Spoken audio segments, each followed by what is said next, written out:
broadcast is now starting. All attendees are in listen-only mode.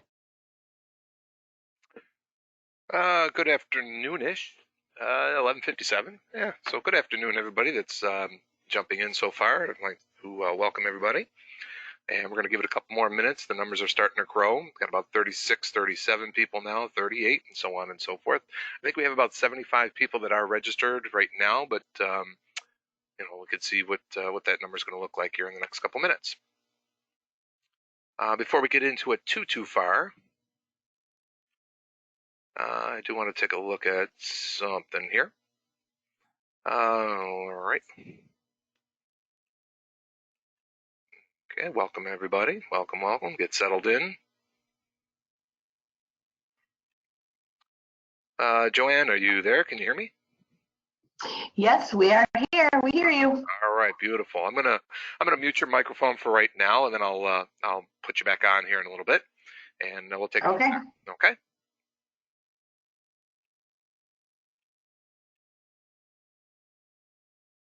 Okay.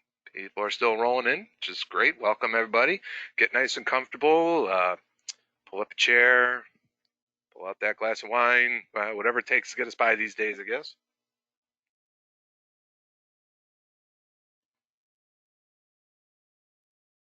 I'm seeing a lot of the same people that I had in yesterday's level 4, which is great. Before we get going too far into it, the graphic that's on your screen right now, this is the graphic that I sent off, that I emailed off to everybody, I don't know, day before, yesterday, whatever it was. And today's presentation is all about level 5 training. And if there's anything in here that we start getting lost, dazed, and confused on, some of us might still be like a 4.5. Some of us might still be a 4, a good solid 4, and that's fine. I always want to just remind everybody that these levels are not locked in stone as far as yourself. And we're not saying you can't go to a level 6 training if you're only a level 5 person. We're not going to kick you out or anything like that. But we're hoping that the graphic will kind of steer everybody and kind of customize all the webinars toward what your skills are and where your current level is at. So hopefully this is going to work out for everybody. So again, welcome. And we still got people rolling in, which is great. About 12 o'clock right now. Very good, very good.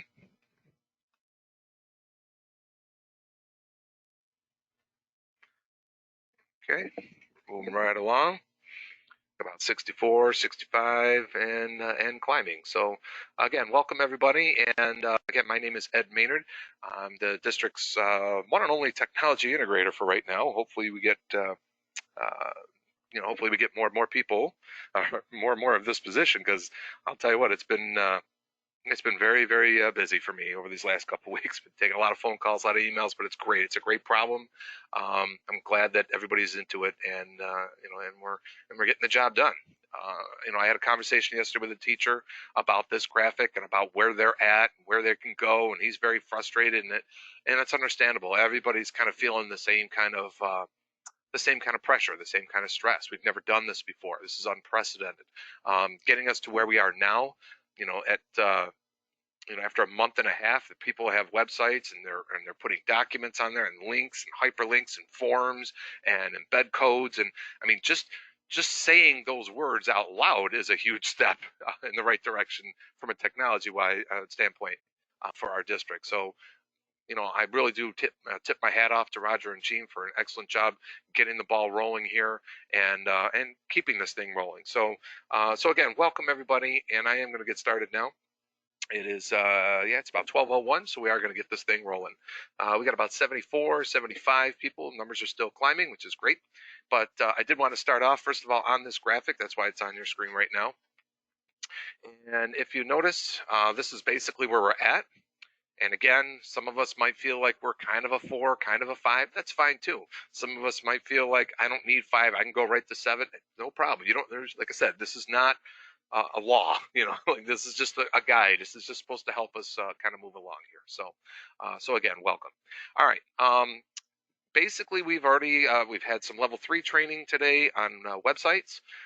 We did a level 4 training yesterday on making this transition from websites into Office World and into shared documents and shared forms and shared PowerPoints, and how the level 4 can help out both levels 1, 2, and 3, and also set the foundation for levels 5, 6, and 7. So I'll be doing another level 4 session on Friday, in case you missed it. And it's always good, maybe you want to go back and listen to it again. That's fine. But I'll be doing another level 4, number 5, and number 6 session on Friday, along with recording these webinars, and we'll be posting these webinars as well. So again, welcome. Okay, before we get going too far into Teams and what this is all about, what level 5 is all about, I want to go over what we're going to be talking about. We're going to basically be using a lot of the same skills that we know in level 4. We're going to understand the layout and of what I call the dashboard, or the layout of what the Teams platform looks like. We're going to change some of the settings for how you manage your team. How can I set it so that students can post things, or I don't want students posting, I don't want students talking, those kinds of things. So we're going to talk about the settings of a team, and then how do you add channels, how do we add tabs, or how do we add files. That's it. Nothing that's too crazy. All right, we're going to keep it nice and slow. That's why I like this chart. We're just going to kind of build upon the skills that we kind of already know about. Okay, so I'm not going to throw a ton at you right now, and this is what you can do, that what you can do. We're going to look at these 4 bullets today. But before we get into this, one of the things I thought about this morning, and it kind of hit me at about 9:21, is that we're doing all these webinars, and Mark Laurie's doing webinars, and I'm doing webinars, Phil and Mike, and Gene and Roger, and we're hearing all this conversation, Ray and Rick, hearing all this conversation from the adults. And one of the things that we haven't done yet is really haven't listened to the kids per se. Now, some of us might be getting feedback through our websites, and that's all great. Some of us might be doing Teams already, and we have like office hours, and you're doing some video stuff with the kids, and you're hearing directly from them. But what I thought might be a nice touch, at least for a quick 5 minutes, is to actually hear from one of the students. So when it hit me at 9:20 in the morning, I called one of my swimmers, one of the students at Niagara Falls High School, Carly Washkalis. Joanne's on the line as well. And I said, why don't we have a student's perspective of what Teams is like? And this is a student who never had Teams before. She never, the teachers were not doing it in school. This is something that was implemented once we went to COVID, the stay where you are mode. All right, so I'm going to unmute Joanne's microphone right now, and we're going to talk to Carly Washkalis. And got 75 people here that I'm scrolling through. So 1 second, Joanne. And all right, Joanne, can you hear me? Yes. All right, beautiful. If no offense, I really kind of don't want to talk to you right now. I'd rather talk to Carly. She's much more important right now. So, Carly, are you there, Car? Yeah. All right. So again, this is Carly Washkalis. She's a junior at Niagara Falls High School. Carly, thanks again. Sorry for waking you up so early on a school day. And That's okay. yeah, I want to appreciate you stepping in for us. So basically, if you could just real quickly kind of share what this experience has been like. What has it been like being a student in Niagara Falls and being a student that's doing all this online learning stuff? Not necessarily Teams, but just what's it been like at home? It's definitely different. It's less work in a way, but it's also kind of more work because you don't have as much motivation, obviously, as if you were at school. I get like a few assignments a week. So I have an assignment from my English teacher. I have a couple assignments from my APUSH teacher. I'll have some assignments from my APES teacher, and then I'll get like 1 or 2 assignments from my Spanish teacher a week. And it's not a lot. I just have to make sure I manage my time. And I also have a gym assignment, which is like a log.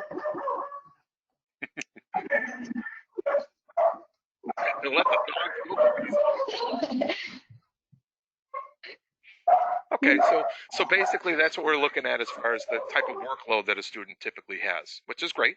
Hopefully it's not too overwhelming for you, but let's now change gears. Let's talk about what it is to be like in Teams.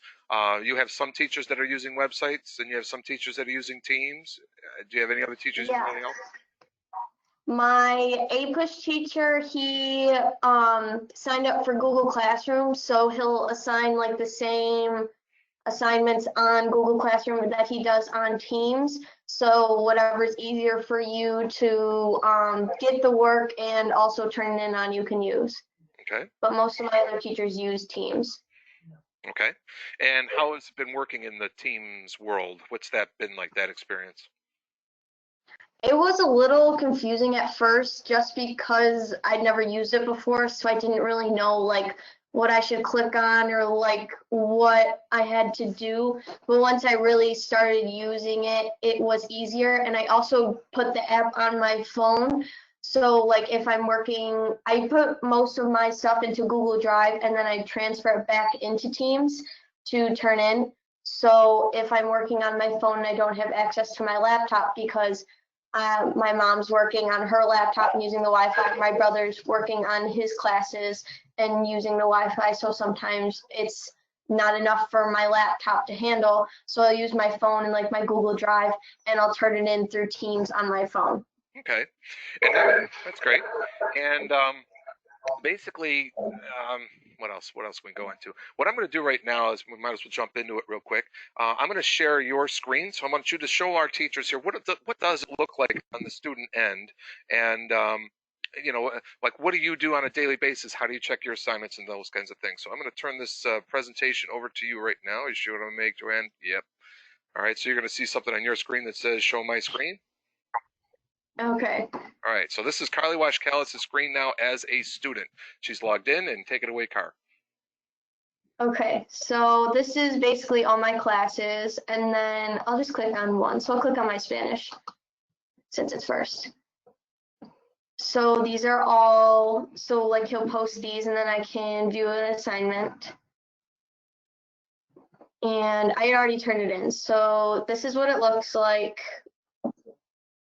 And basically my work right here. So I'll click on it.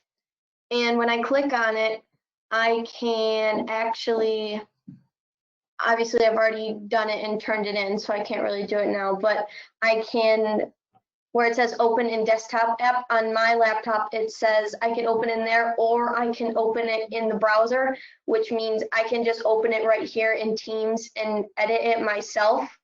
And then I'll just close it. And when I'm done, I'll just hit turn in. Okay. So on a daily basis, you'll wake up. Do you ever click on where it says assignments way on the left-hand side over there? Not really. I usually just go to where Teams is. Okay. And also my teachers will send a remind through, like I just posted a new assignment on Teams, go check it out. So I know just go right here. And usually in posts, it'll show the new assignment right away. Beautiful. Okay. And you have found it now that you're up and running with it. How long did it take you to kind of figure it out and get comfortable? A couple of days, definitely. It was just, it was weird, like trying to figure out how to change it from like a Word document to a Google Doc, just so I can have it like in my Google Drive. Mm-hmm. So. Okay. All right. Does anybody just real quickly? I'm going to turn it back over. I'm going to actually take the screen back again, if that's okay with you. Unless you want to show. Do you want to show anything else on your end, or are you good? No, I think I'm okay. Okay.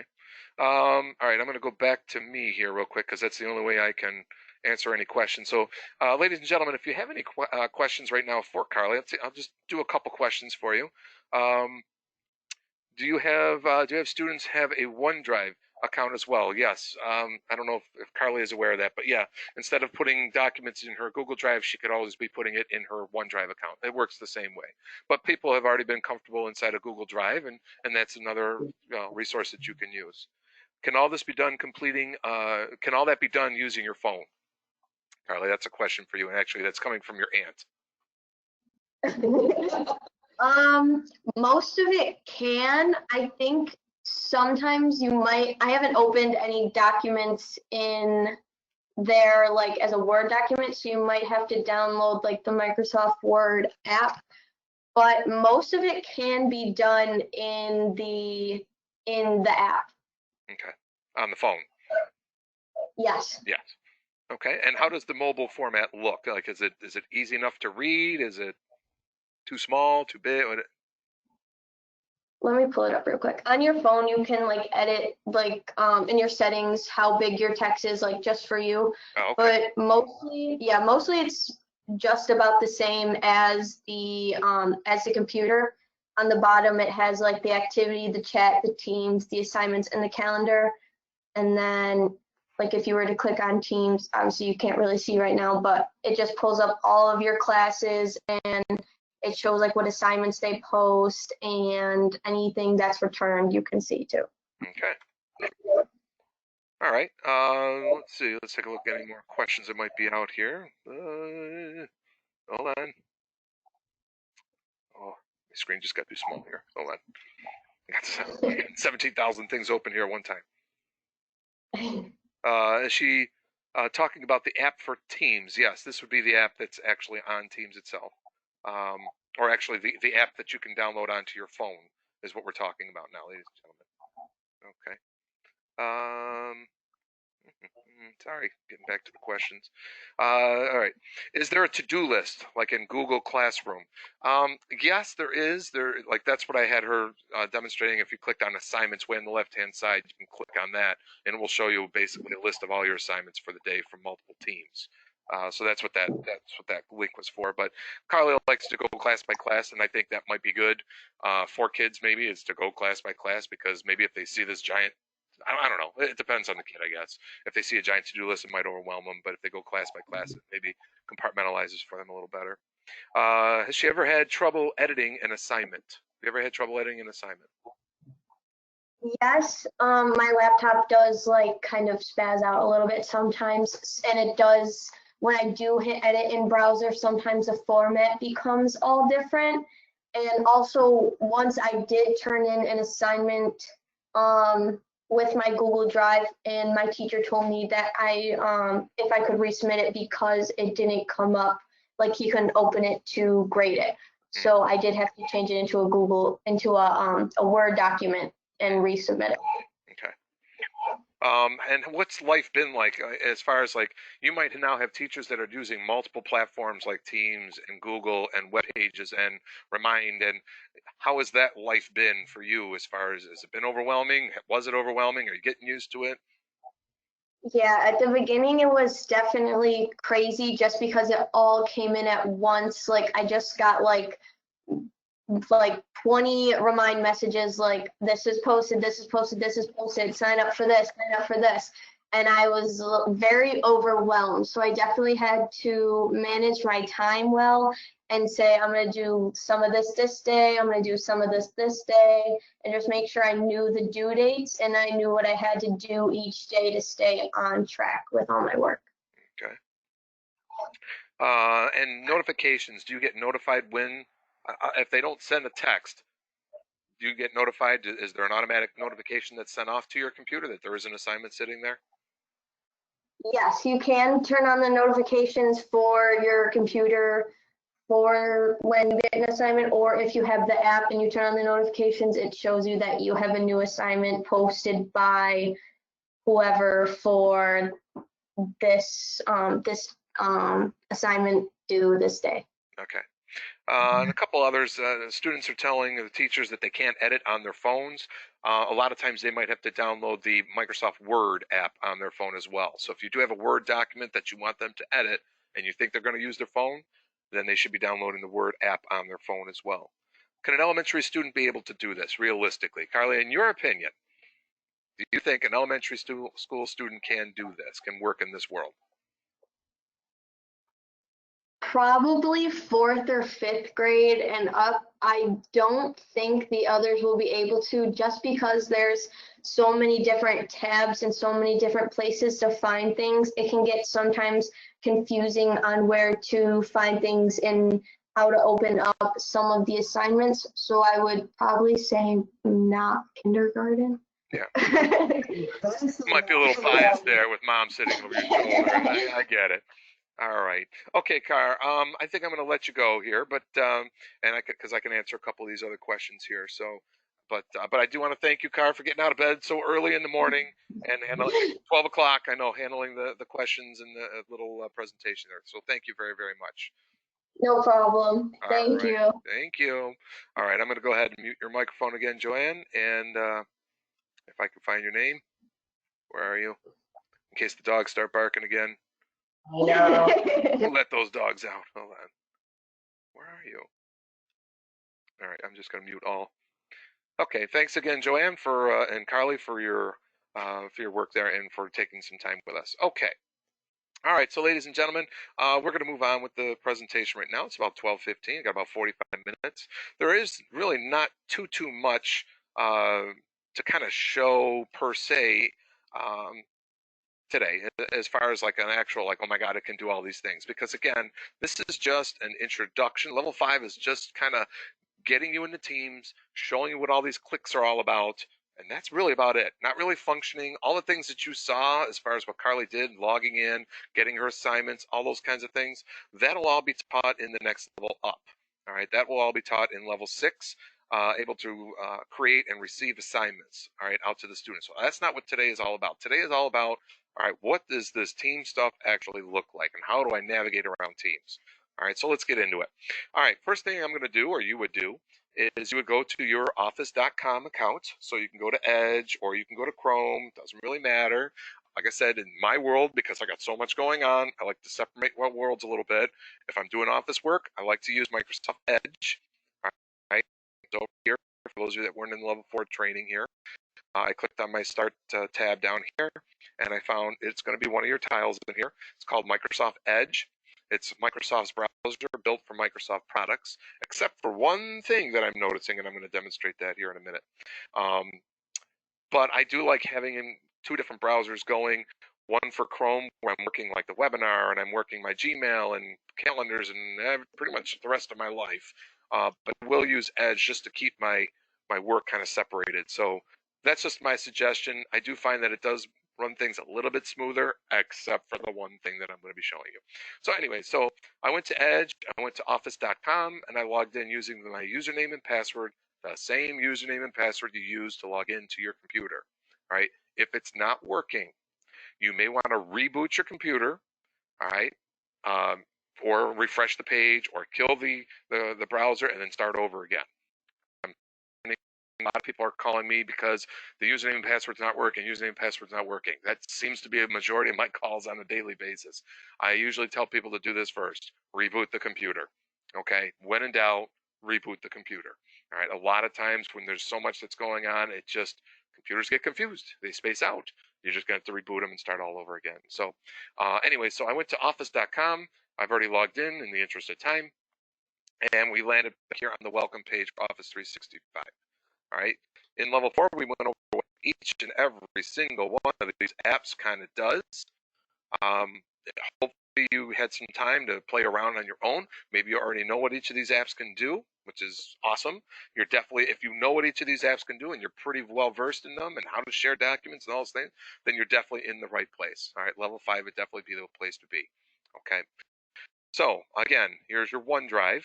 That is your Google Drive. When you hear Carly talking about Google Drive, she also has she does have a OneDrive where she can be putting work. All right. One of the things I did want to add, and we talked about, because I've been going to bed every night talking about math. How can we get kids doing math work in this world? Because it's really hard for them to type out a math problem, especially when you get to high school and they're dealing with, calculus, and you're dealing with one problem that can be a full page long. How in the world would you type that out? With the formulas and symbols and all the other kind of things. One of the things that you can do very easily in this world is do the math work on paper, take a picture of it with your phone, and if you install the Teams app on your phone, then you just upload that work that you just did by hand, upload that work directly from your phone, directly into Teams, and it's there. That's actually what the AP with the College Board wants their kids to do. All right, so that's kind of been common practice in the AP classes, but that's definitely something that can be done from 2nd grade on up, really. I mean, kids can write the problems out on their, you can download the Teams app on the phone, write the problems out on a piece of paper, take a picture of it, and then boom, you just import that picture right directly into their work, and then the teacher has it. So instead of sending it through Remind or sending it through an email, it's still in Teams. Okay, so just a suggestion.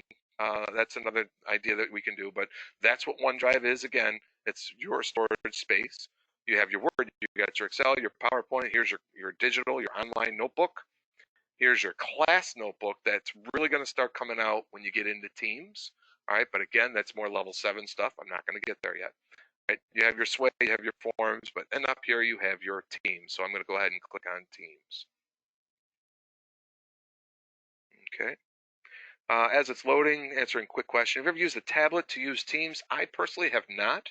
I don't know if an iPad would do it, because I honestly I haven't even tried it. But we'll see. So, anyways, it's kind of my 2 cents on the iPad deal. I do think though that it would probably be better on a computer or on a laptop, only because you need keyboards. Period. All right. Through my remind to hand stuff in. So yeah, that's Alan. I addressed that one. Math stuff from the editor brought down in the class notebook. All right, we'll talk about that. Okay. So now I have landed in Teams. Now my Teams page might look a lot different than your Teams page if you have never opened Teams before in your life. Okay. You might have opened it maybe one time. I know some of the coaches made some Teams over the summer and wanted you in it, and then maybe there was some dialogue or whatever. So maybe you might have one or two teams, one of these tiles. Each of these tiles is a different team. All right. I always like to make the tiles have a picture on them just so that I don't know, it helps me a little better. But we can show you how to do that easily. But these are all the teams that I am involved with. All right. And I did create a team for level 5 rookie team class. All right, so that's the level that we're teaching about today. So in a minute here, I'm going to get everybody into this team. All right, so this is a level 5 rookie. So I'm going to open up my team. All right. Before we get into there, well, as it's loading up, you're going to notice on the outer edge out here, this bar is always going to stay the same no matter what team you are in. All right.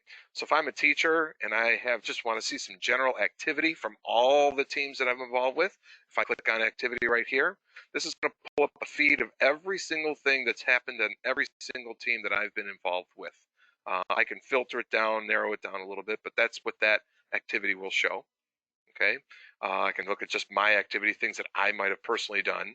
All right. So here are some of the things that I've done in April 13th, April 8th, and those kinds of things. All right. So I'm going to set that back to feed. If I want to chat, if you want to conduct your own Zoom session with somebody that's not necessarily in your team, but somebody out there in the district, this is where you would go for that. Again, that's not level 5 stuff right now. All right, that would be something else, maybe level 6, maybe a little bit of level 7, doing some more of the communication things. But when we talked about that flow chart, we talked about this continuum chart here. This is why these guys are over here, is because you get full way to communication to students, to parents, and whatever else. So if the kids are having a hard time and parents are having a hard time, if they can get them into Teams and you can start one of your own quote unquote Zoom sessions without being in Zoom, this is where you would go for that. Okay, so you can do a one-on-one Zoom session. You can start a session and get a link for it and send the link out and tell people you're going to be on here at this link at this time, and then they can Zoom in. The problem with doing that, though, is if you put it on a web page, anybody that's out there can see that link and go, oh, I'm going to drop in on their team meeting, and they can do that. So that's where Zoom was getting themselves in a little bit of trouble. Anyways, down here, assignments, this is where you would click on assignments here. And then this is like that Google to-do list over here. All right, so I can search my classes. Anywhere I might have an assignment, this is what I would pull up, right, for a particular class. But right now, I'm going to work in Teams. Oh, down here on the bottom, I mean, you can hover over top. If you want to download the actual desktop app, because Teams has its own desktop app, just like Word, just like PowerPoint. So like if I come down here and I want to open up a Word document, this is my desktop Word app. All right, this is the list of emails that went off of a list of webinars. Okay, this is a desktop app. So if I want to do the same thing, get a desktop app for Teams, I can do that by clicking here. And then what will happen is if you work on the desktop app, as long as there's Wi-Fi there, it should and does sync your desktop app to your online team. But I'm not a huge fan of it just because it just adds a different element. It adds another element of syncing to the work that you're doing. And then you're kind of reliant on making sure that my Wi-Fi signal is strong enough. And maybe it didn't go up there because my Wi-Fi signal dropped or whatever else. So I'm not a huge fan of working on the desktop app. I usually will just work online, so going to office.com and then clicking on Teams and working in the online world here. So I hope that makes sense. I don't know if that confuses people or not. Okay. And then there are also different apps that we can get into, but again, that's not level 4. That'll be more like level 7, level 8 stuff. So again, I clicked on teams. It'll show all my different teams that I'm involved with. All right. For students, when the students get into this world, when they click on teams and they go here, it will show the students every single team that they're involved in. And every one of these teams are synced to Power Schools. Okay. So when you go to your own teams, and you pull up and you click on teams, you're going to see every single one of your classes are already going to be there. All right. And then some, especially in the elementary school world. Good God. In the elementary school world, you might have 3 different teams for one set of students. But what Power Schools does is it kind of creates different section numbers for the type of students you might have. So it might create a team for ELA for your general kids. It might create another ELA for some special ed kids. It might create another team of ELA for kids that you're sharing with so-and-so. So you got to kind of hunt through and figure out which of the 3 teams is truly the team you want to work with. And whichever one it is, I would create this little icon, like for my New Step stuff for Niagara University, I got the purple eagle head. For elementary technology, I found this little guy here.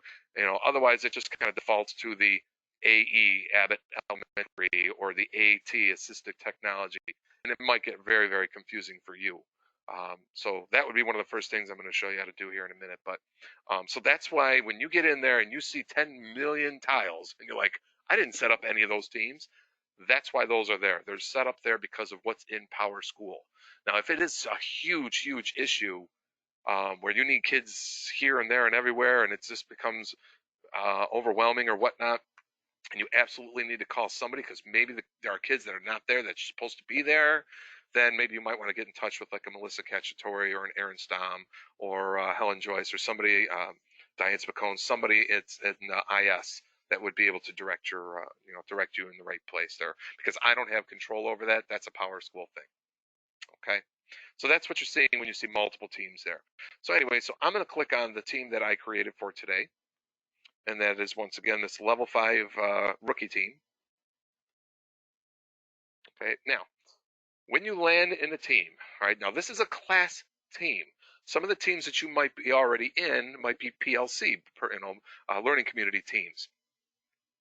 Those are a little bit different only because what you'll notice is when you land inside this team, when you look up top here, this top row up top here, these are called tabs up here. I wish they actually had little tab symbols for them, because then people would understand that, oh, okay, those are tabs.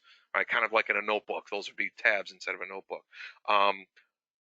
But anyways, the type of team that I'm in now is an actual class team. So this is how your teams would be set up. You would have posts, you would have files, you'd have a class notebook, you have assignments, you have grades, and you have this wikis. Wikis is kind of like a online small classroom kind of a thing, if you will. Most of the time you probably will not use that. You can always add more tabs across the top by clicking on this plus.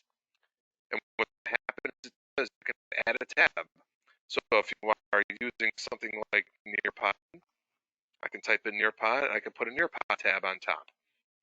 Right? You have to have your own account first for these places, so it's going to sync them directly, to those accounts and whatnot. But that's what those tabs are all about. So post to the channel about this tab. Okay, so I'm going to click back. Just going to get out of it for right now. But you can always add tabs across the top. You don't have to for the time being. I would recommend you not do that until you get really comfortable inside of this world here. But there are a ton of other apps that involve in teams, right? So everything from the OneNote, if you bring in a separate OneNote, maybe you can bring it in that way, and so on and so forth. There's a whole bunch of tabs that will help you. There's a brain streaming tab. There's Quizlet. If anybody's ever used Quizlet, you can do that right in there. So that way the kids don't have to Symbaloo. All right, you don't have to send them to the Symbaloo page in elementary school. Maybe you have just a Nearpod assignment in there, and you just put it up there as a tab, and they just click on the tab, and boom, it takes them right to the Nearpod assignment. They don't need to hyperlink. They don't need to. You don't need to put a separate link out there. You don't even need to. It's just a different way of posting it. Okay, so that's what these tabs are up top here. All right, so some of your PLC teams that you might be in won't have an assignment tab. That would be in a class. So if I want to post assignments to students, this is where I'm going to go. All right. So these are the tabs across the top. Now, on the side over here, these are called your channels. I really hate that name channels, all right, because it makes no sense in the educational world, all right? But in a team, in the office world, in a business world, it kind of does. If you're going to change channels, if you're going to change gears, that's what this row over here is going to be. Multiple channels. I currently have 3 channels. I have the general channel, I have an Ed Maynard channel, and I have an ELA channel. I can have math, I can have social, I can have English, whatever you want to do. I would not probably recommend making a Mod 1 channel, Mod 2 channel, Mod 3 channel, Mod 4 channel for your prep schools and high schools, because you have a separate team for each of those classes. Now, can you merge all your students into one team if you wanted to do something like that? Sure, you can do that, but you would have to make that team and you would have to add each of those kids in individually. But it is something you can do. So that way you can manage all of your classes underneath one umbrella of a team. You can absolutely do that. Okay. Same thing in elementary school. Maybe you have all of your kids are in your ELA team. Maybe you just rename that team Mrs. Smith's class, and then that's it. You only function in that one team alone. But I do want to warn everyone from doing that. If a kid is added to your class in PowerSchool, you know how they can add a kid or delete kids, that will automatically filter into your team. So if they are adding a kid, it's automatically going to come into your team. So if I'm an elementary teacher and I'm going to use my ELA tile as my one and only class, and for whatever reason Johnny Smith comes walking in, and for whatever reason he's in your math class but not in your ELA, you might not see him. So just a kind of future that it's not going to worry about it too much right now, but I just wanted to give you a heads up. But anyway, so that's what these are along the side here. These are called channels over here. Okay, these are the channels, these are the tabs, and then inside of this area right here, I call this the workspace area. Okay, so whenever you create a team, all right, and inside of, and even if you don't create a team, all the teams that are already made for you, every team, no matter what you're doing, is always going to have this general channel. It's defaulted to always make a general channel. This is the channel you're going to go to set off all of your assignments. If you're in the general channel, this is where you can talk to all of your kids instantly. All right, you'll notice down here on this bar down here, this is a communication device down here. If I want to start up a camera, if I want to start up my own quote unquote Zoom session within my team, that's fine because it's secure. And that's one of the problems that we're seeing in the Google world for all you Googleites that are out there. And believe me, I'm a Google guy. I've always been a Google guy for 10 plus years. When Google went 2.0, I was one of the first people on it. So I'm not dissing Google Classrooms at all, but Google at one point did have a problem with sharing students' information out to third-party resources. So that's a huge, huge violation in the educational world. And now there's a new law that was passed in January as a result of not just that, but other things that are going on. So please be careful in the Google world. Since our district does not support Google and is not a Google district, if you're in Google Classroom and that information gets out, that can come back on the teacher and not necessarily the district, because you are the one doing it outside the district's rule, so to speak. Okay, so it's not by any means their way of controlling you. You're welcome to use it, but just as the heads up, that's what happened in Google. I don't know exactly what the date was on. It was in the last 2 years that they didn't have a leak, but they were giving student information off to third-party sources, third-party websites, and then they were taking all that information and going after kids with ads and all those kinds of things. So you got to be careful. But when we're in teams, there's an extra element of security because of the sync that we have within schools and so on and so forth. So that's what this bar down here is all about. This is all about communication, which is one of the reasons why Teams is on this side of the chart. Okay, so again, tabs are up top, channels are on the side, communication devices on the bottom. In the middle here, this is all your workspace area. Okay, so what I'm going to do right now is I'm going to actually have everybody that's in the webinar right now, I'm going to actually put all of you inside of this team, and it's going to take some legwork on your end, but it's not going to be too bad. So here's what we're going to do. I'm going to put on a way in which kids can, or you can, add my team very easily so we can kind of all be in the same world here. All right, so I'm going to go to this team code, and I'm going to put this on my full screen here. Okay, here's what you're going to do. You are going to minimize the webinar by clicking on the little snowflake at the bottom of your taskbar down there. So you see that little snowflake that's at the very bottom of your screen. Once you click on that, you can still hear my voice, but you have access to all and your own apps and your own desktop and so on and so forth. What I'll need you to do is I'll need you to go to, you can use Edge or Chrome, I don't care. I'll need you to go to either one, Google Chrome or Edge, and go to office.com. Office.com. If you're using Edge and you've done this before, you will not need to sign in again because you're automatically synced. It's ready. You're ready to rock. If you're using Chrome, it might ask you to sign in. But you're going to need to go to office.com after you sign in, again, using your username and password on your computer. And if you cannot get in at this time, well, you might be one of those people that has to reboot, which would kick you out of the webinar, but you can always get back into the webinar. But if you can't do it right now, if for whatever reason you can't get logged in, I'm not going to stop the webinar and worry about people's logins. I got 80 plus people here. It would kill the webinar. So unfortunately, you might have to do a little sit and get.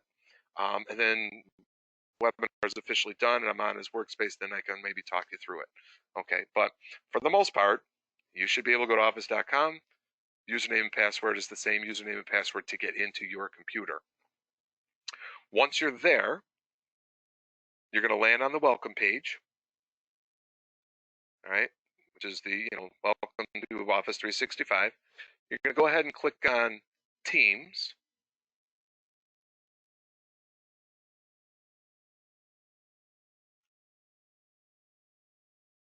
All right, giving everybody kind of a second to do this.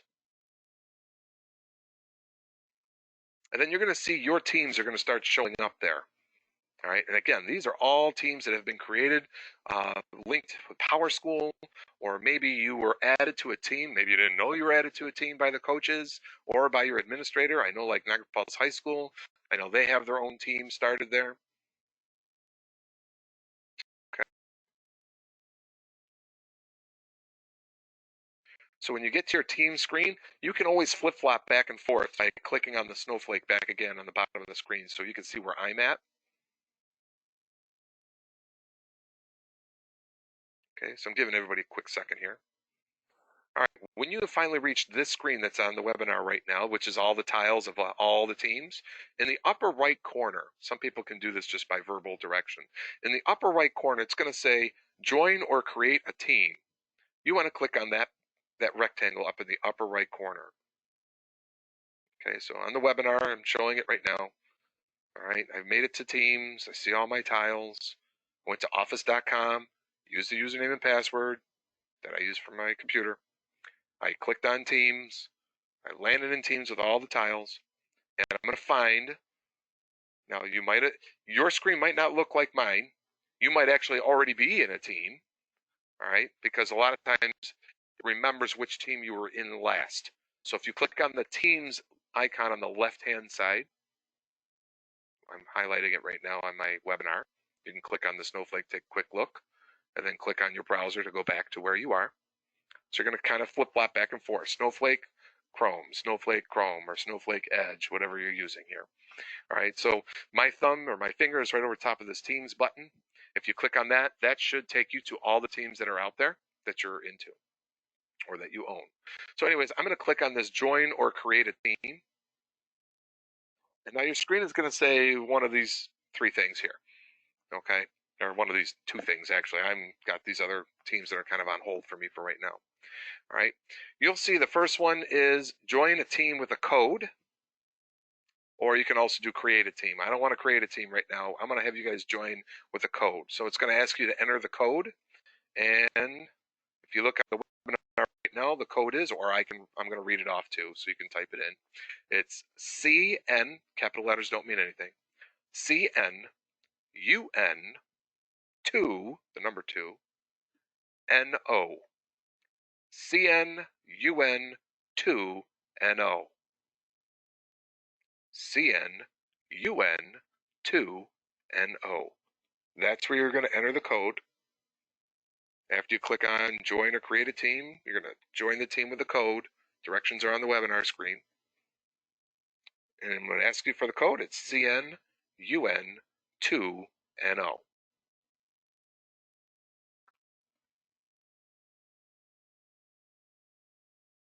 Okay, giving everybody kind of a second to get there.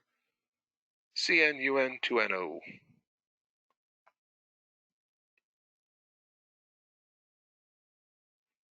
All right, look at that. Now, if you go quickly back to the webinar, if you click on the snowflake, I don't even know if it's a snowflake or not. That's just what I think it is. I'm going with snowflake. All right, when you come back to the webinar, now I'm in Teams. I'm going to go back to my channel here, or my general channel. We're going to talk about settings. Okay, now that I have some students, and I can see Jessica Altman, and people have figured out the little conversation tool at the bottom, so feel free to go ahead and type something in. Let's please keep it clean. I know we're under a lot of pressure. I know we're ready to snap with all this technology. I know people are losing it. All right, but if you go to that bottom bar, and just type anything in there for me, please. Thank you. Hello, Zara. You can type a hello. You can put a hello part in there. Thank you, Joanne. All right, you can play around in there. If you want to insert a picture, you can do that. I would definitely stay away from that camera, though. There's a little video camera that's there. If you stay away from the video camera for right now, because if you hit that, I don't know if it's on your end. I can't remember if it is or not. But anyway, see, people have made it to the team. Beautiful. Look at that. Mr. Kiewitz is here. Excellent. Brian O'Donnell X has made it here. Thank you. Bailey, thank you for the crayon. Paula's is still closed. Thank you so much, Johnson. You are the bearer of bad news. All right, but I did hear somebody said, I think it was O'Donnell. I think it was Mary Alice O'Donnell. She said that you guys, Brian, did you? I know you're there. I know you can hear me. Did you actually DoorDash thing at Frankie's? Did you DoorDash donuts and food at Frankie's, Brian? I think you did. Yeah, see, oh yes, there it is, and there you go. See, technology. We have come together as one that you can still get Frankie's Donuts, all right? And you could use DoorDash, which is a whole other webinar in itself. All right, so excellent. I love that people are already on. They're in the team. They're starting to communicate. Now, if you want to send something, hello all. Hi, Deanna Giambra. If you want to send something just per person, all right? If I want to send something to just one person, so I'm on the webinar screen right now, you're welcome to stay on your team. That's fine because you can see everybody's scroll going on through here, which is awesome. If we hit the @ symbol, which is Shift 2, and then I put in there Joanne, and I'm going to leave it until suggestions will come up. And the only Joanne I have in here is Joanne Washkalis, so I'm going to click on her. All right, and now I'm going to continue to type. How is Carly? Whoops. Whoops.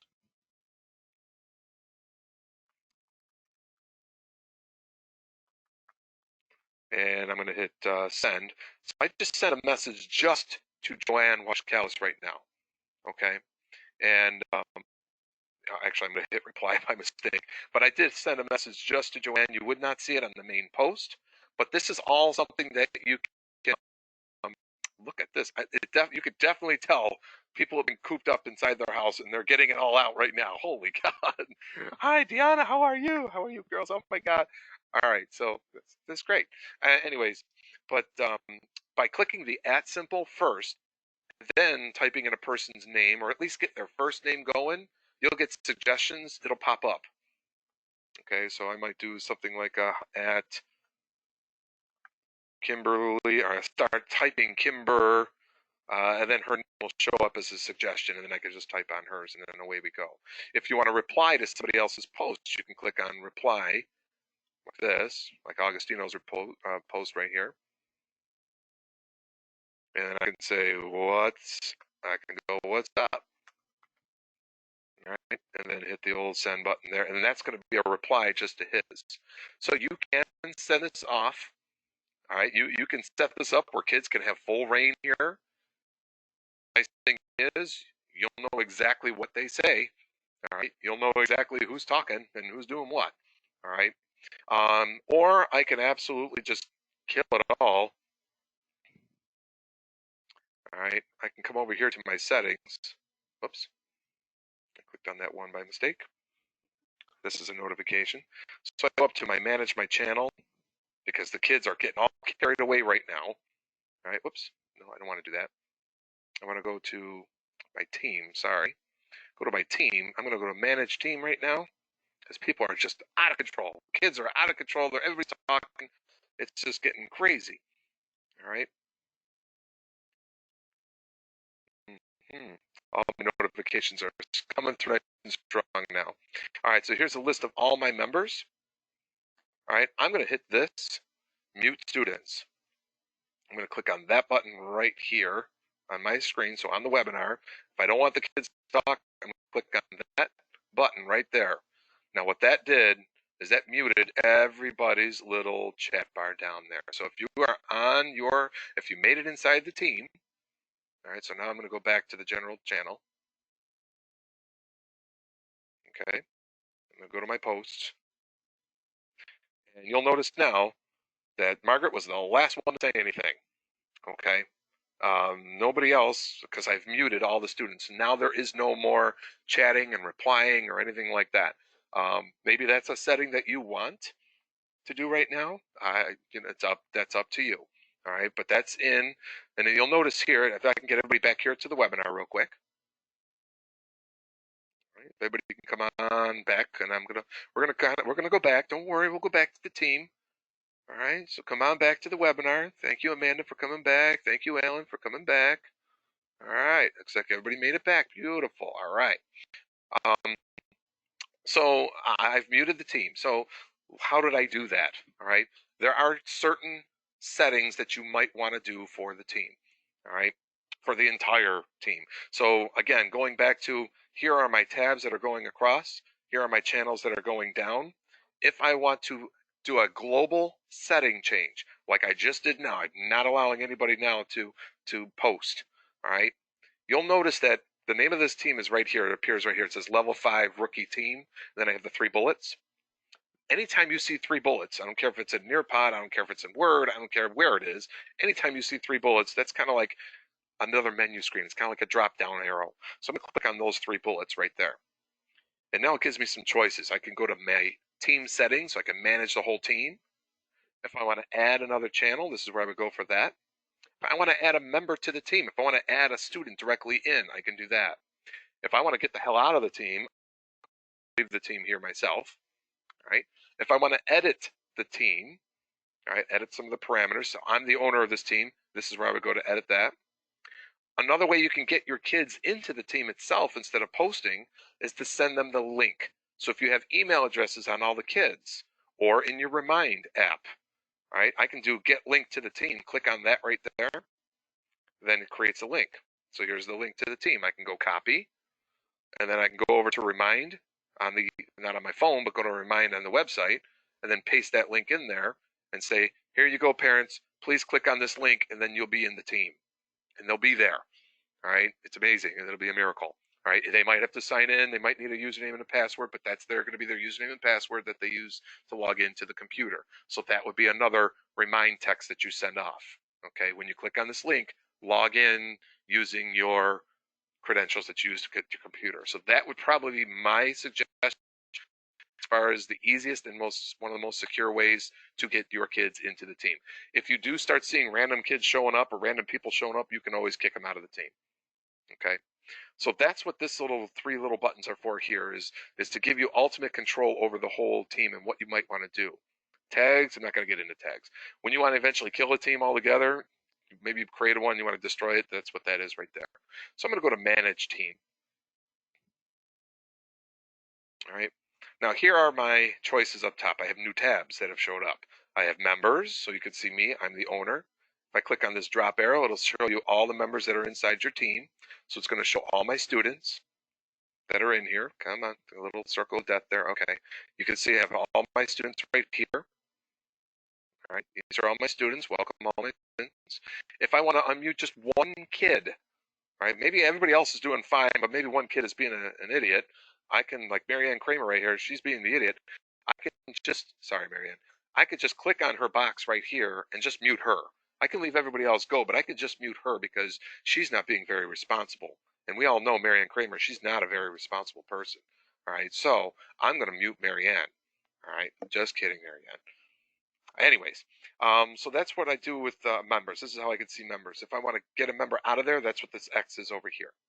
I can always change a member. I don't know why you want to do it, but if you're working with other teachers, I can always change a member to an owner, and then they would have ultimate rights. Now, channels. Okay, here are my channels. If I want to change some of the parameters in the channels, I see 3 new bullets over here. I can always click on those bullets over here and manage those channels from there. Okay, some of my settings. All right, here are my settings right here.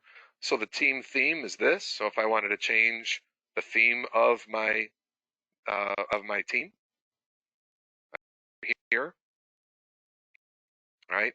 If you want to put your own picture, like how I had the purple eagle in there, or you can one of the pictures there, that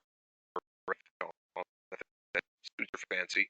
But if you want your own picture, I can click on upload, and then that'll change. That's how I have that level 5 in there. Is this level 5 training? Okay. The other way you can do it is click on the icon over here in the upper left corner. See a little pencil right there? Change the team picture. Once I click on that, I can upload another picture right to it. So I click upload, and then it's going to say, okay, where's your picture at? And then find the picture. Then you can put it in there. All right. That's how I change those little icons. I'd recommend you do that too, just to keep your own sanity. All right. And all I did again, I got in here. I just click on the little icon in the left corner. See the little pencil right there? That's how you change it. Okay. So anyway, so these are the settings. So I can change the theme, member permissions. This is where I can check off what kids can do, cannot do inside the team. So right now I have it checked off that members can create and update channels. Remember, these are channels over here. So right now, here's what we're going to do. I have this checked off, so it'll allow you to make your own channel. So here's what I want everybody to do. You're going to go ahead and leave the webinar. Click on your little browser in the bottom there in your taskbar. And then you're going to come over here to your setting. Right next to the team title right there, we're level 5 rookie team. Those 3 bullets next to the team title. And then you're going to go down and it's going to say add channel. So what I want everybody to do right now is I want you to add your own channel to this team. So go ahead and click on add channel and then use your name as your channel. Go ahead and do that now. If you want to see how I did that again, come back to the webinar. I'll demonstrate. So I'm going to back to my general channel, which is probably where everybody is. I don't know, maybe it's not working. Maybe it is working. I don't know. All right, so I'm back on the webinar over here just to demonstrate one more time. I want to make my own channel. I'm going to come to the 3 bullets next to the title of the team on the left where it says more options. I click on that, and I go down here to add channel. Is that working? You cannot make a public channel. You can only make a private channel. Okay. I may get some parameters set up here in my own channels here. So, but my whole rationale for making everybody do this is just to actually practice it on your own. All right. So I'm going to go back to my settings. Maybe I just missed, maybe I have a box I still need to check.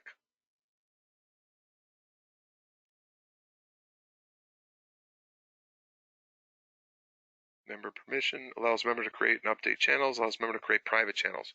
Okay, I'm not going to do a private channel. There we go. So Laura Hood, she's created a channel there.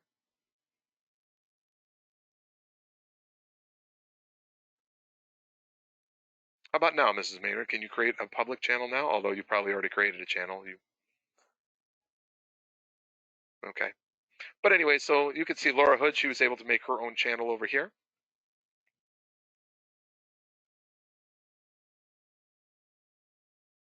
All right.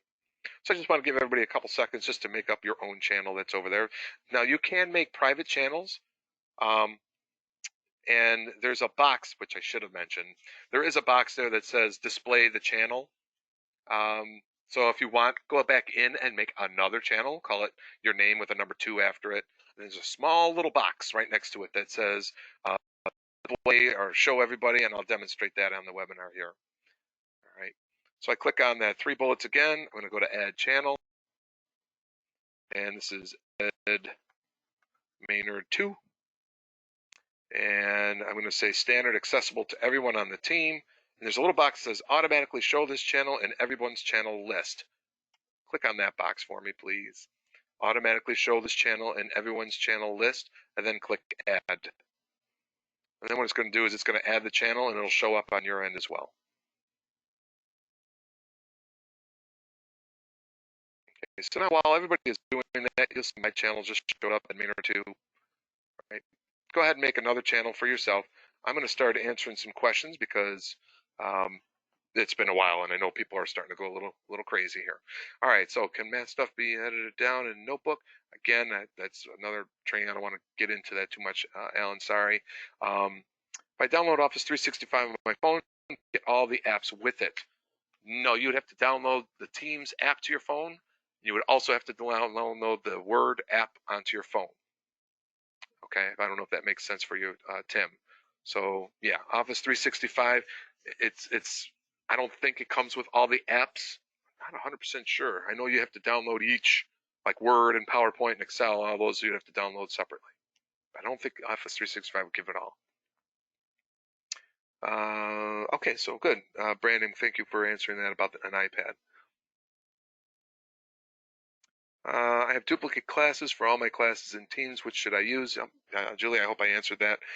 Yeah, you're probably going to have duplicate classes because Power Schools has, you know, when you have student special ed kids, all those kinds of things, that's why you're getting all those duplicate classes. Some of those kids might appear in some and not others. All right, so why is my teams a list rather than tiles? It would just be the view mode in the upper right corner of your view, Jolene. If you have a list of teams instead of tiles of teams, I believe the setting for that is in the upper right corner. Once you look at those, once you have your list of teams, I believe it's in the upper right. What's that?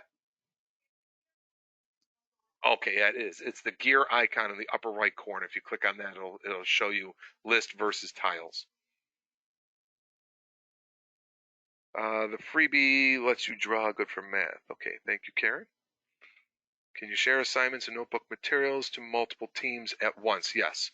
If you're clicking on assignments, yes, I can assign assignments to multiple teams.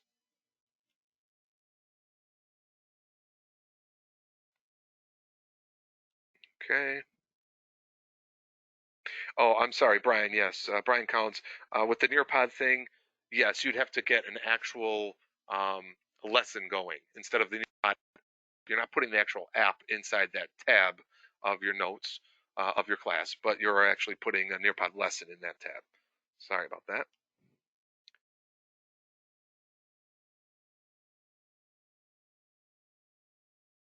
All right, turn the chat off. Running into it should say it's reconnecting. Yep, might have some tech issues there with on your end. I'm just answering some questions now, so feel free again. Make a second channel. Make it, you know, check on that box to allow everybody to see it.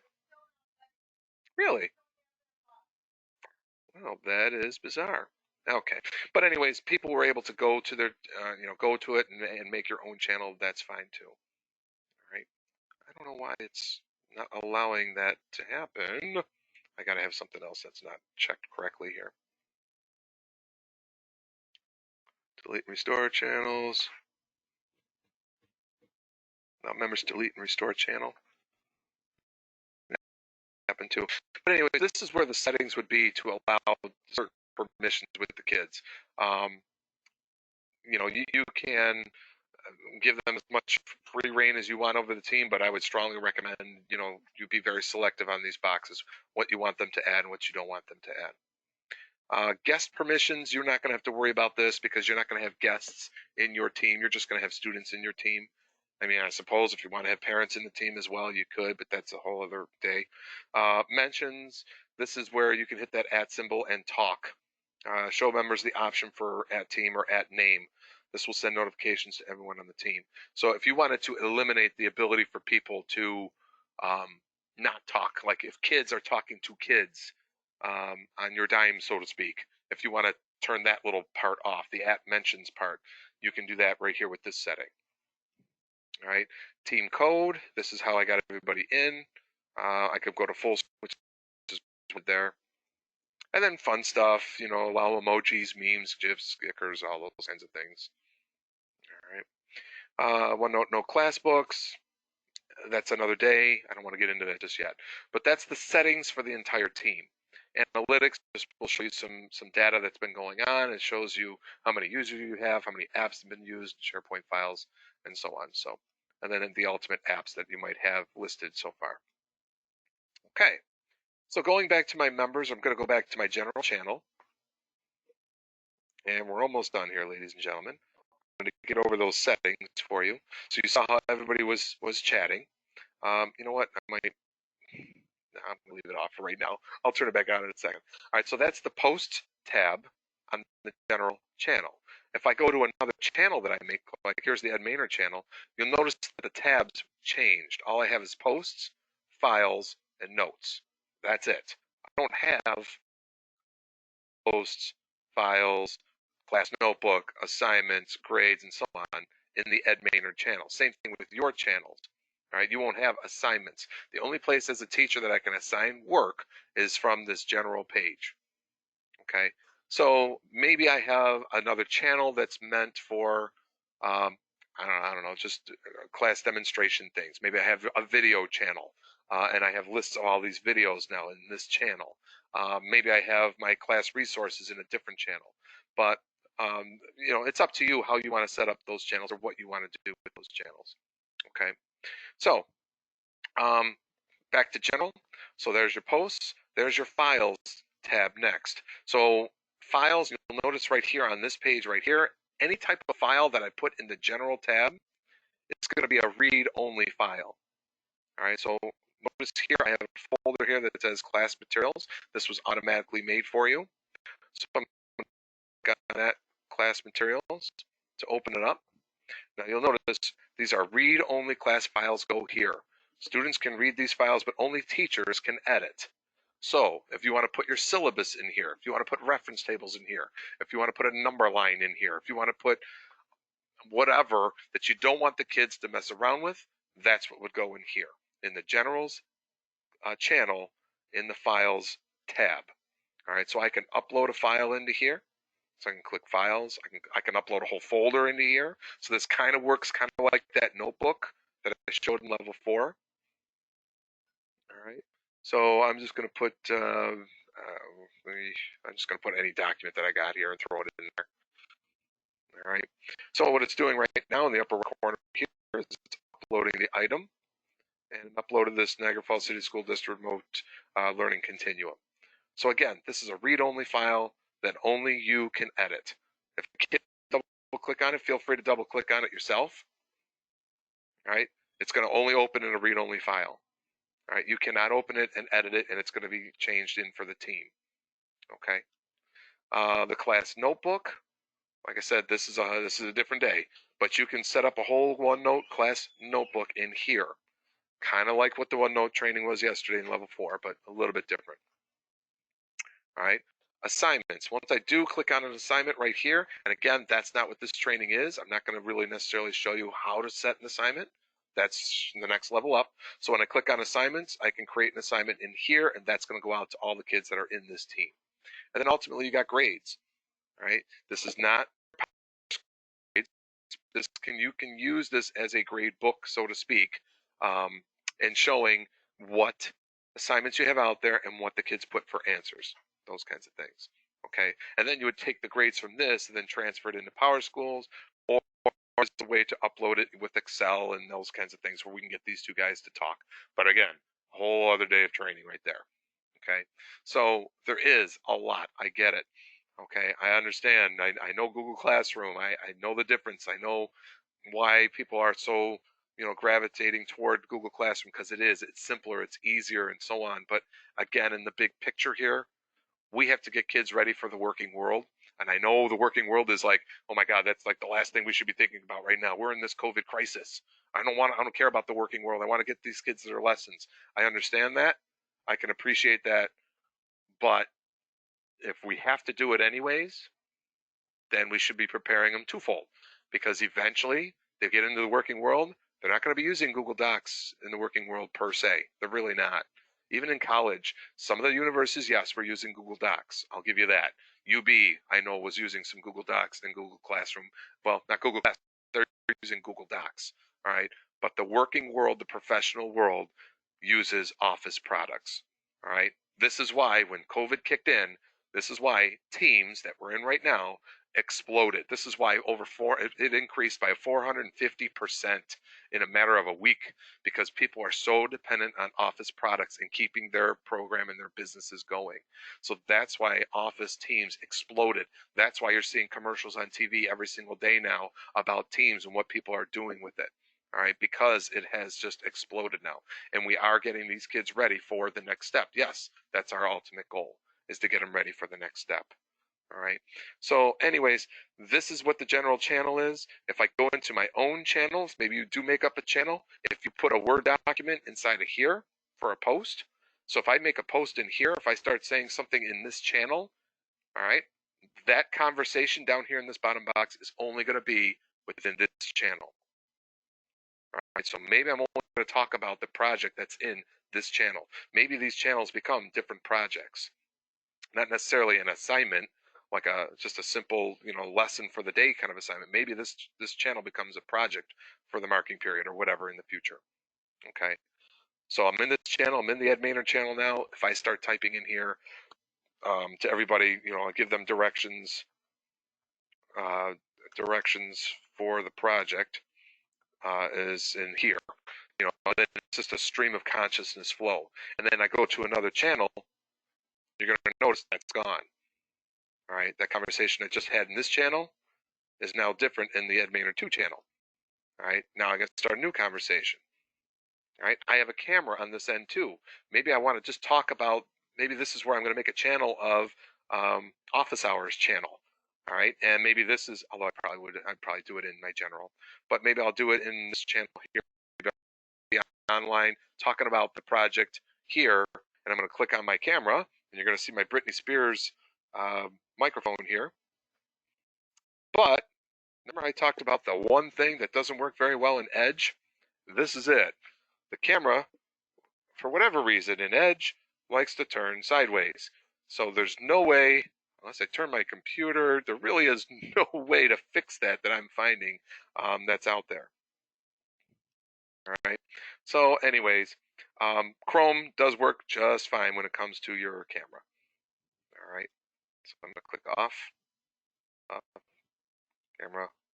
Camera. Oops, I have my other camera on now too. And I'm going to click off. Okay.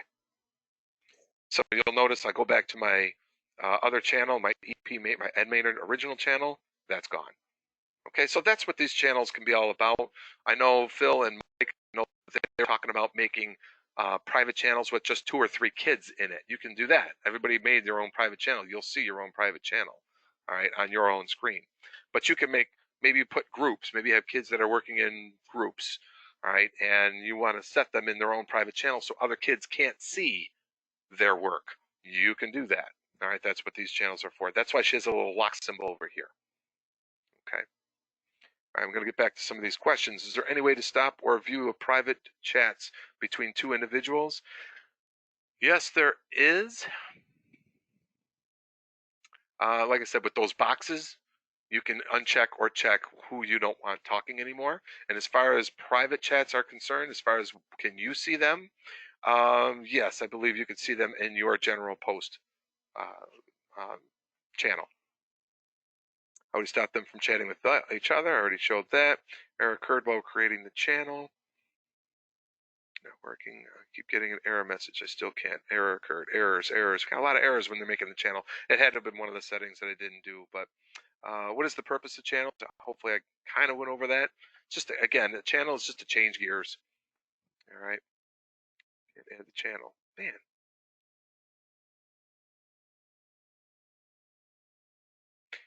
Brian, good question here. Ed, this has been very helpful. Do you think that future kids will get tutorials how to use Teams? My plan is to start creating some small 1 minute, 2 minute how-to videos when they get to Teams. I'm trying to do that in my spare time here, but I don't have a lot of spare time to do it. But yeah, I think videos will help with that. But I think if and when we get back to school, and if you do have kids sitting in front of you, this would be very easy to start implementing in front of school, in front of kids. Okay. Yeah, sometimes you might have to walk kids through, which is why if you can get your camera up and going right away where you talk to them and maybe talk them through it, that might be one way to do it.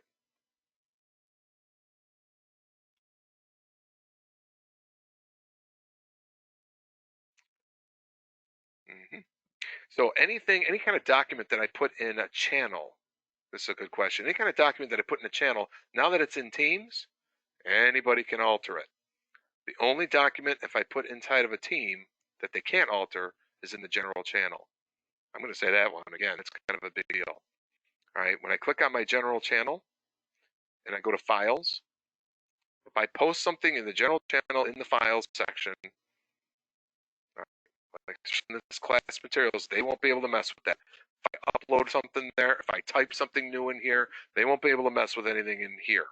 But if you go to a channel, like here I am in the Ed Maynard channel,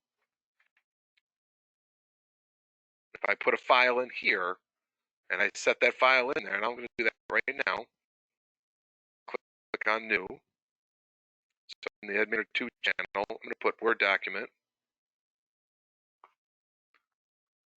test page. I'm going to click create. Now, if you wouldn't mind leaving the webinar, and I'm way past, I'm overdue here. Sorry, boys and girls, I'm really sorry. I am going to wrap it up here, but if you want to try to come here into the team again, and go to the Ed Maynard channel, and go to that file.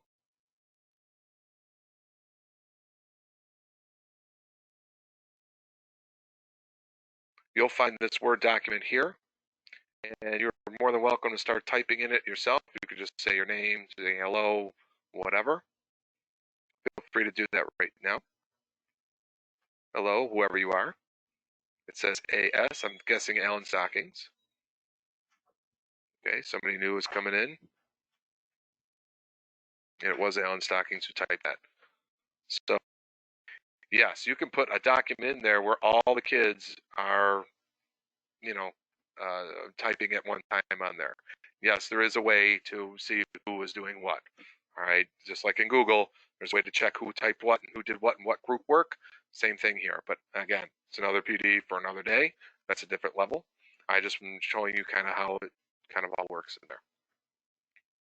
All right, so feel free to stay in there. You can type around in there. I'm actually going to come back to the team. I'm going to do some more work in here.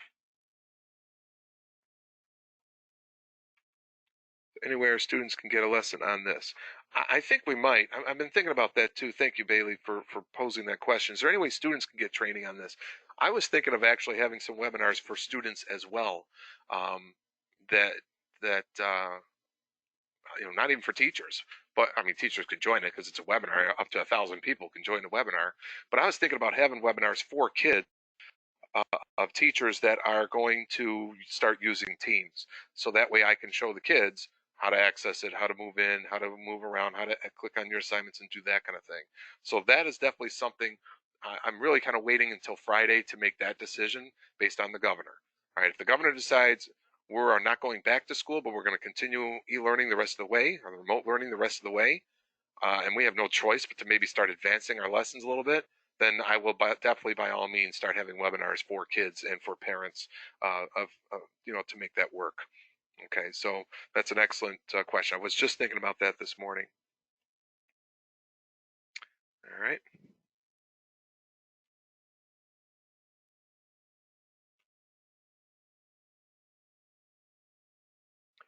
Can you have a Zoom type meeting? Can you have a Zoom type meeting with multiple teams? Not at the same time, no. Whatever team you are in, that's the team that you're going to do your Zoom type meeting with. Okay. Will you be covering how to bring OneNote notebook material? That'll come in level 6 or level 7 training. the notebook, because that does get a little confusing. And I know this has already been enough. I already have Connor already screaming. I can see her replies here that this has been a lot already. So I just wanted to make sure, whatever. But so anyways, so Ed Carlo, thank you. He said that he was able to go to another team and make up his own channels. More than likely, that's what you can do. I thought that this would just be a good quick exercise to show everybody how to get to it. And it looks like everybody was doing it, but my settings on this team probably, you know why? Probably because this is a class team and not a PLC team. That's got to be the reason why I screwed that one up. But anyways, if you went to one of your other teams, you can make up your own channels. But at least you were able to see the steps that it took to get there. So hopefully that was working. All right. Can you set permissions for all teams at the same time? No, because each team most of the team's parameters will be pretty well locked down, except for that chat thing that's on the bottom. You would have to mute the kids once they get into that. Right, if you didn't want them talking. I know some people do. I know my wife does, but allow the kids to talk. But some people just don't want to do that.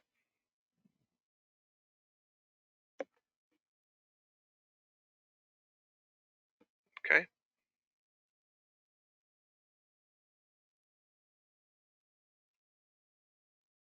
Augustino, yeah, this is a great question, especially for phys ed teachers. Your team page is going to have like 50 teams on it. Do you have access to delete the teams? I'm not 100% sure if you do. You can always try. Like you can go to teams and then click on the 3 bullets and then say delete team and try to do it. I think it will work. But just find, like find the one team that has most of your kids in it and use that one as your primary team.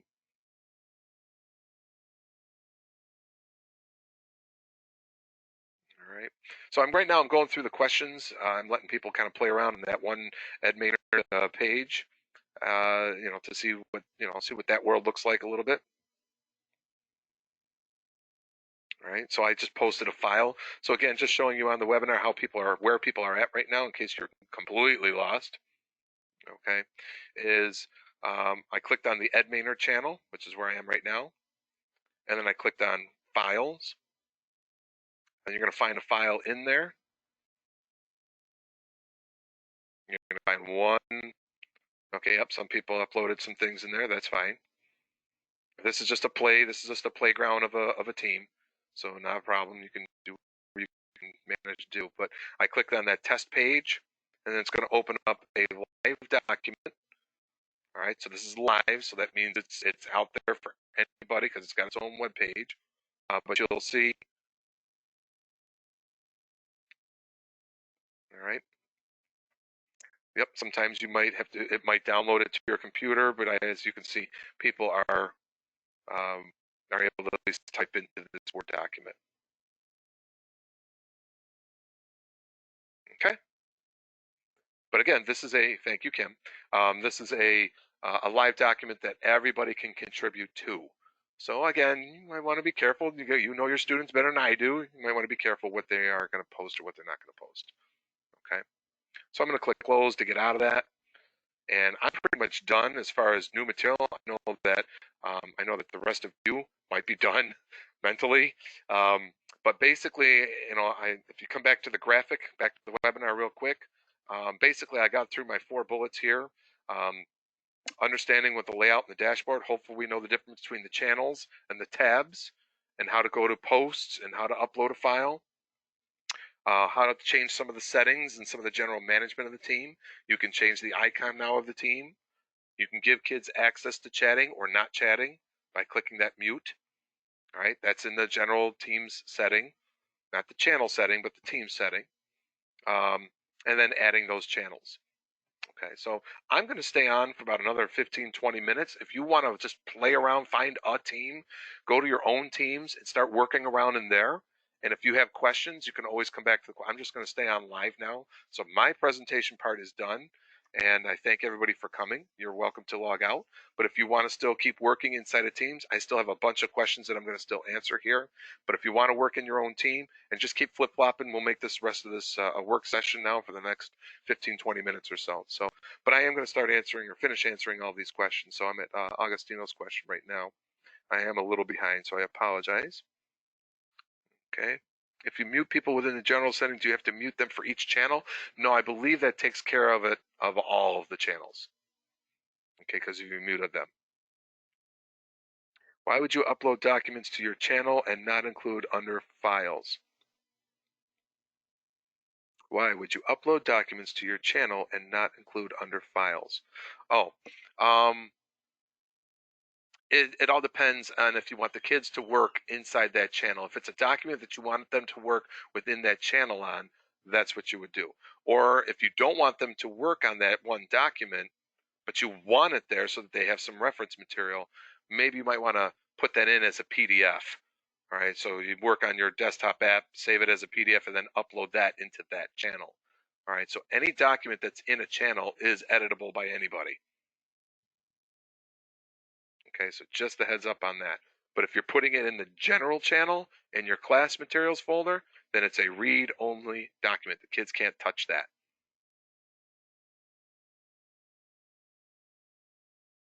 All right, I hope that answered your question, Colleen. Thank you, Chris, for the nice comment there. Level 6 meeting now. Okay. Yeah, you have to gear. Yeah, click on the gear in the upper right corner. Yeah, that'll take care of you going from tiles to the list view. Thank you, Jolene.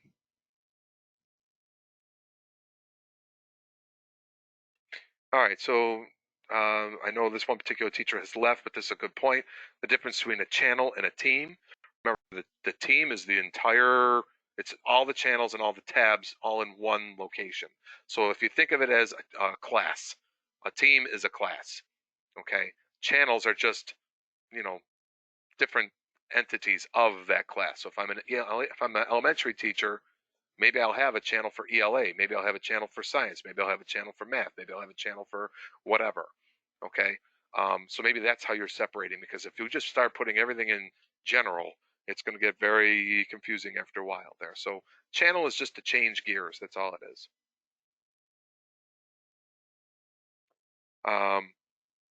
No, level 5. This is the first onset in getting into teams. So some people might want to come back for a level 5. Some people you might want to try the other Mike and Phil's level 5 training, right?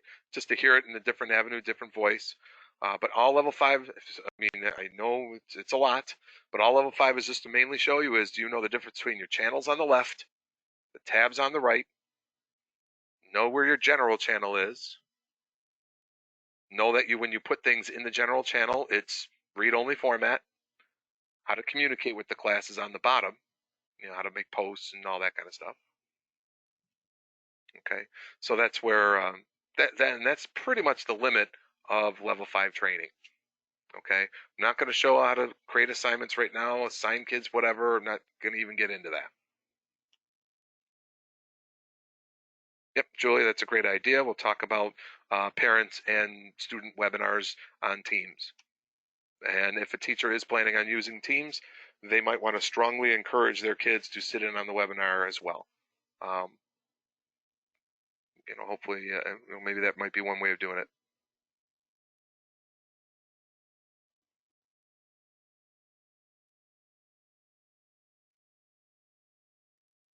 Does the district support using Zoom meetings within Teams? To a degree. When we say Zoom, I'm always using that in quotes. Okay, so because everybody kind of knows what Zoom meetings means now. All right. But Zoom itself is a whole separate product. You're not really using Zoom inside of Teams. It's actually Teams version of Zoom. So I just make sure that everybody understands that. But basically, does the district approve of teachers using that yet? To a degree, yes, because it is a contained, safer environment than Zoom, because Zoom had a lot of break-ins and a lot of drop-in sessions.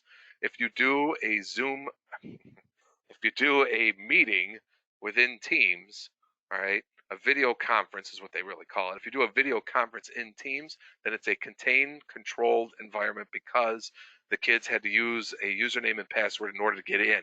So it's kind of a twofold system. You know, they're protected because they're in the district's license. Then they're protected because they have their own password.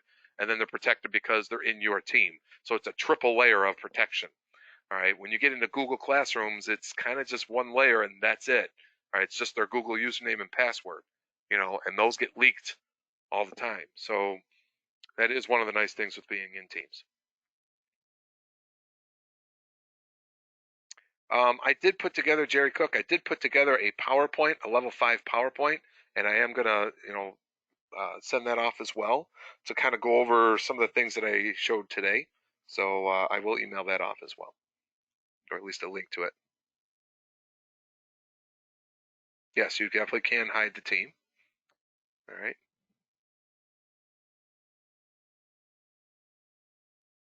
Yeah, you can delete old teams if you want to, or hide the team. That's fine too. Yep, you're able to delete your teams. That's good. So if you can't delete an old team, you can always hide the team.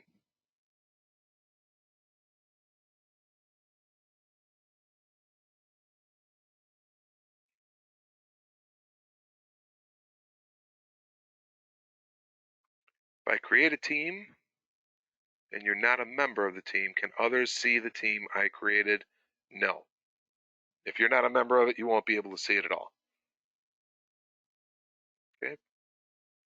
In general, they cannot edit, but under a channel, they can. Yes, absolutely, Patty.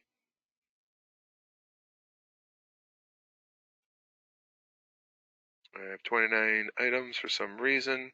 How do I know which team has my students in it?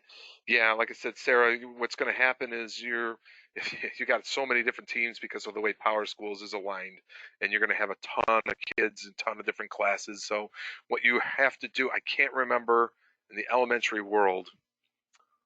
Joanna Bolander remembers because I was right there with her.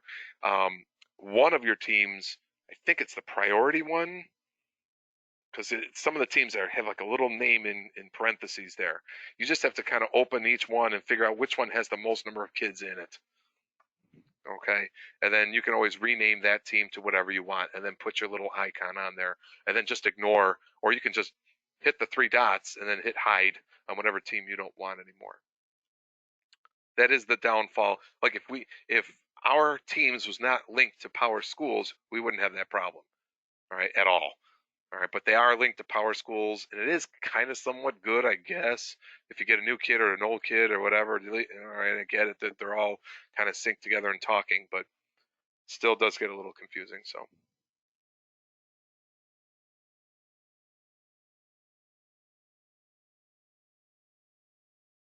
If you have a shortcut on your desktop, Karen Stevens, if you have a shortcut on your desktop that came with one update, how do I know if it's through Chrome or through Edge? That shortcut, if it's a shortcut, not the app, if it's a shortcut, chances are it will probably just default to whatever browser you're using. And chances are your default browser is probably Chrome. So my guess is it'll probably be in Chrome. Okay. But if you're going to use your camera on Teams, all right, if you're going to use that video mode and you're using it in Chrome, it'll be fine. All right. If you use your camera on Edge, it's going to turn it on the side, and we can't figure out why it's doing that. I've been to forums, and I just that's a bad ding in the Microsoft world. Are you doing level 6 tomorrow? I'm doing level 6 tomorrow, and then I start, tomorrow is Thursday, and then I start over again on Friday where I'll do all 3 levels. I'll do 4 in the morning, I'll do 5 in the mid-afternoon, and then I'll do 6 in the late afternoon. So that's my little schedule for tomorrow. So I'll be teaching 3 different sessions tomorrow. Thank you, Margaret, for your nice comment there. I know it's a lot, and I know it can get confusing, and sometimes you might need to sit for the webinar twice in order for it to really start sinking in. So feel free, if you didn't quite get it today, I'm going to redo this on Friday, and hopefully things will get a little better for you. How to add kids? Sure, I'm going to demonstrate how to add kids directly to your team. So I'm going to go back into my team right now. I'm going to go to my well, not necessarily general team. I just want to get rid of that. But basically where it says level 5 rookie team, I'm going to click on the 3 bullets next to my team name. All right. So I can add a member right away by clicking on here. It says add member. If you know you're going to add like one students that are actually out there, you can type in the student's name and some suggestions might come up. Let's see, I'm not sure if I have that access or not, or even if, because we're not, let's see if Carly's name, Carly Wash Callis has come up. All right, so anybody that's Carly that comes up with a CA, the suggestions will come out and you'll see a bunch of suggestions of your students. And once you see one, I'm going to click on one. So here's Carly P. Wash Callis, and then I click add, and then Carly would be inside the rookie team class. Okay, so again, just to demonstrate that one more time, if you are looking to add kids on your own, you can do that. I mean, that might be the easiest way, to be honest with you. Instead of sending out the link and then telling parents, maybe you already put the kids into a class. I mean, you already got the kids already in there, like I said. But if you want to make your own class and get away from the Power School version of it, you can do that. You're more than welcome. But I just go right here next to the name of the team, minus level 5 rookie team. I click on the 3 bullets, and I come down to add member. Okay. If you want a link to the team and send that off and remind, you can do that. You can text that out to your classes or to your students, and then they can get into the team pretty easily that way. But I believe they're going to need a username and password to do it. All right, so they'll have to know they got to use their computer username and password to get in. And once they're in, and you're pretty much ready to roll. At the very least, you can get them into the general channel. You can put some things in the general channel just to show them, welcome to the team. This is called the general channel. You will not be able to edit anything here, but you can download this document and you can, submit your own, and then we'll show you how to set assignments in the days to come.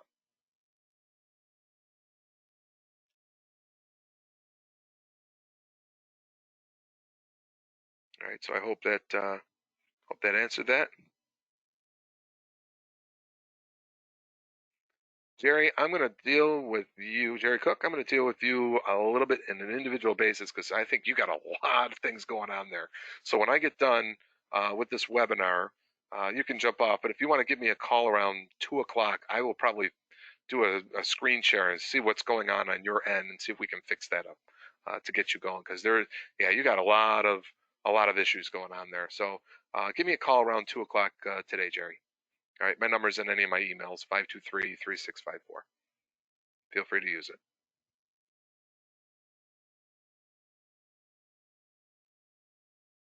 Is our video chat only within district?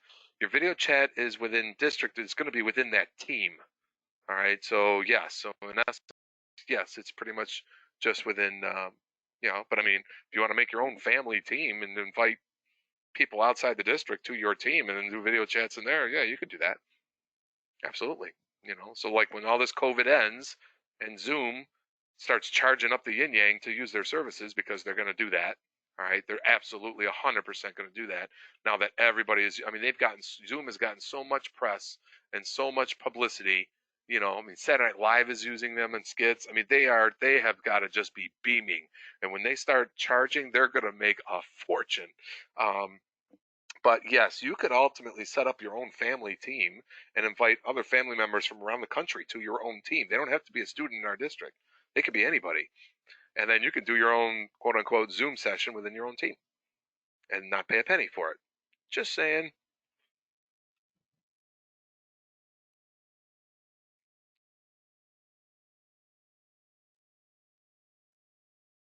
I have a practice class that I have created to see if I can upload things, Alan Stockings, and get them to work. But I do not have a student to test this. Is there a way of creating a student? You know what? You can create anybody as a student. You can put them in as a student. Like right now, you guys are in as my students. So you can find a teacher friend. You can put me in there. That's fine. Add me as a student to the class, and then you can post me assignments or whatever, or find another math teacher that might be doing the same kind of thing, and then work on it together that way. But feel free to use me as a student. That's fine. Oh, but as far as seeing a student view, no, you wouldn't be able to do a student view. But what you could do if you have kids in the house, just bring them in using their email address, send the link to them, and then have them join your team. and then have them log in on a separate computer and see teacher view and student view. Okay, I don't know if that solves your little question there, but that's what I would do. If you want to really see the student view of it, I'd get another computer in the house, or I'd have one of my own kids and log in as them, just using a Gmail account, whatever, it doesn't matter. Anybody can get into Teams. Anybody can join your team. It does not have to be a student in our district. Just to see what the student view looks like. So you can see how you post an assignment. You can see what it looks like on the student end, how they got to answer it, and how they got to submit it. But it is really, especially for math, that's really big that if they can, if they have Teams downloaded on their phone, they can do their math work on their piece of paper, take a picture of it with their phone, and then send it right into the team. That avoids a huge step as far as like uploading and all that kind of fun stuff. So that is definitely a possibility, and I think that's one of the big solves for math, is because that's the biggest problem. Is math is the biggest problem, because you can't, you got to see their work. You can't just get an answer. I don't want to just see 20x. How did you get to that? That's what you really got to see. So you got to see their work. So I think that's the best way that we're going to have to make it work in Teams. Now Google Classroom, I suppose you can probably do the same thing if you're in Google Classroom, where they can do the work on a piece of paper, take a picture out on their phone, and then insert it that way. But Teams does the same thing. So how do you get the tab that Carly had about turn-in assignment? That's on the student end. The view that you saw was Carly's end. How do you get the tab that Carly had about turn-in assignment? Yeah, that only shows up on the student end. The view that you saw there was Carly's screen. So when she's done, she'll click submit, and then you can go to grades and see who's submitted, who's opened it, who turned it in. You can give them grades. You can give them feedback right here, right inside of Teams.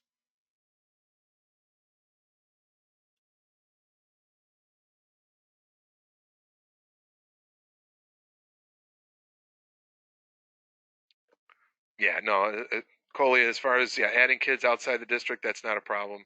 I just was talking to Alan about that. Yeah, you can absolutely do that. So I just click on rookie team, this, click the 3 bullets, add a member, then or the link.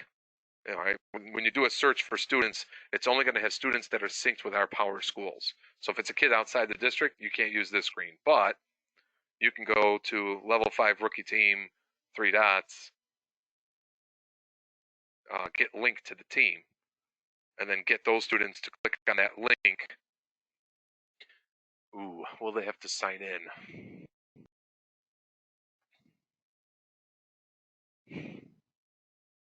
I don't know. That's a good question if they're outside our district. I'm going to play with that one.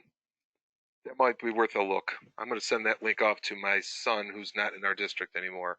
I'm going to send that link to him. He does not have an Office 365 account. I'm going to send that link to him and then see if he's able to make that happen.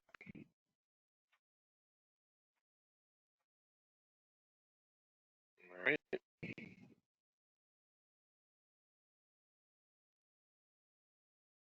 God, whitewater swim. Hey, okay. Not that. I want to go to my Gmail. So I'll do that. I'll do that after, I forgot that I'm live right now. But yeah, I'll definitely take care of that. All right. Okay, add my son to my team. Yes. Yes, you absolutely can add your son to the team. Julie Conti said the same thing. Yep.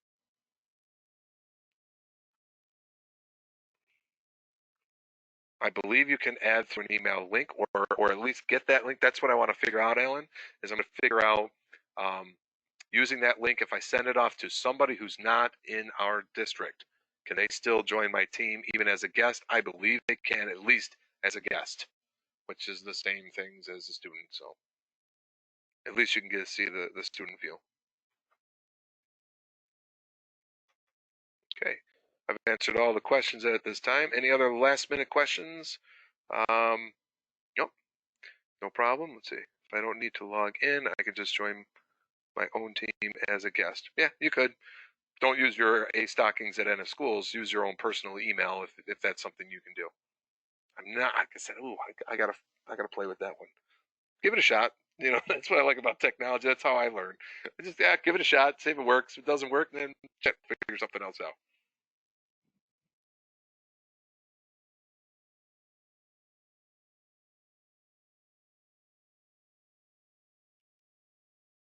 Okay.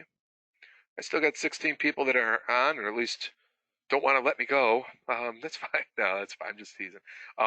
If you want, if there's any last minute questions that I can handle right now. Otherwise, if you want to redo level 5 training, you can do that. Sometimes, one webinar might go in a little different direction. It's all going to cover the same 4 bullets, but same 4 skills.